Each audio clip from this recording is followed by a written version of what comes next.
Lucid Motors, ticker symbol LCID, $12 price target by Morgan Stanley. Stock is down 5.3% and stock is trading at $19 level at the moment.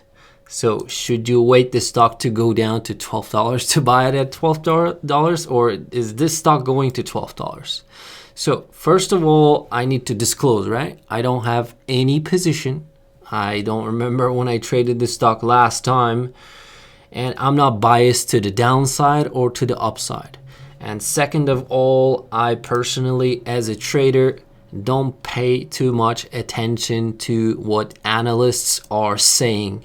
What about, same thing with upgrades and downgrades, okay? I don't care about upgrades and downgrades as much, because if I believe in the company, it just doesn't matter. And those guys, Goldman Sachs, Morgan Stanley, JP Morgan, they do some tricky stuff. So that I have my reasons to not to trust those guys and not to follow them. And but market reacts, okay? So today's initial reaction, that stock is pretty much down 5%, and it can definitely go down, or it can even bounce. They may be downgrading it so they can buy it at a cheaper price. That's another possibility, because last year when I traded NEO, when stock was sitting at $13 levels, Goldman Sachs came in, downgraded the stock to $7, and they bought the hell out of it, and the rest is history, right? It rallied all the way to 65 or something. So, but to be fair, Lucid is not at the same point as NEO, okay? They're not producing anything yet, but this stock is worth around 30 billion, okay? So if you're realistic about the numbers, $30 billion for a company that hasn't sold a single car yet, maybe a little bit overpriced, but let's have a look. This is just technicals. This is a 30-minute chart I'm watching. Enough of rumbling, right? $20 level. So this level was very, very crucial to the downside and upside. It was acting as a resistance. Look, if we take a look at this this chart, 30-minute chart, yesterday, the day before yesterday, it was holding above 20, which was acting as a support. And now from here, we slipped again from this level. I'm watching this level as a resistance once again, just like it was resistance here and here.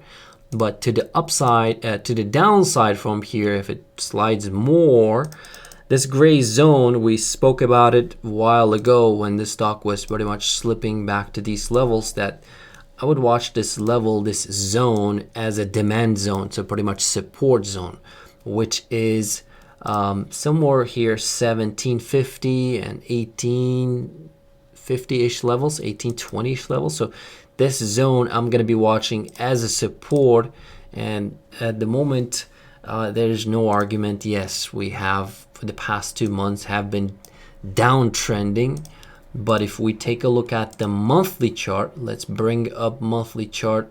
Stock is, as I said, I'm filming it during market hours, and we still have like 2 more hours until market close. So this is a monthly chart, okay? So 2 months it was red, and now in September, depends how it's gonna close. September so far it is still green, okay? So as long as this stock tries to get above 20, I'm just fine with that, and we can possibly see bounce all the way till this 2750. That's the very strong resistance I'm watching. But until then, this $20 zone is very crucial. So if it gets back above that level and shakes off that downgrade, that's good. But if it doesn't, then that's that gray zone right here, 1750-ish. That's the support I'm watching for this name. What about the moving averages? Let me switch to daily chart. Let's have a look at the moving averages. Stock is still below all of its moving averages. Below 20-day, below 200-day, below 50-day, below 100-day. So that's I don't like. at the moment, okay? And also, what about the MACD? So MACD, it was trying to get this positive crossover right here, but today, yesterday, the day before yesterday, despite staying above 20, it was closing negative. And if you take a look at the MACD, I mean, it's telling you the story that, okay, yeah, definitely it is to the downside, and there's no strong momentum saying that, okay, the trend is about to change. So it is still to the downside, but we'll see if it does improve. It's well below zero line. We will see, but so far, still to the downside. I don't like it. But what about the option activity so far today? 70,000 calls were traded, 34,000 puts were traded. So not much of a volume.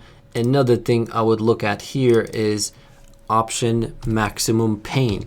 So for Lucid, let's take a look. What's the maximum pain for this week? $20.50.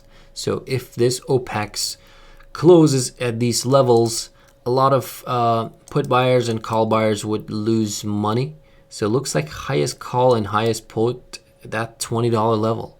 So very uncomfortable level, and that's where we are, pretty much slightly lower, but we'll see. So there's not many open contracts, open interest, 130,000 call open interest, 86,000 put open interest, but we will see.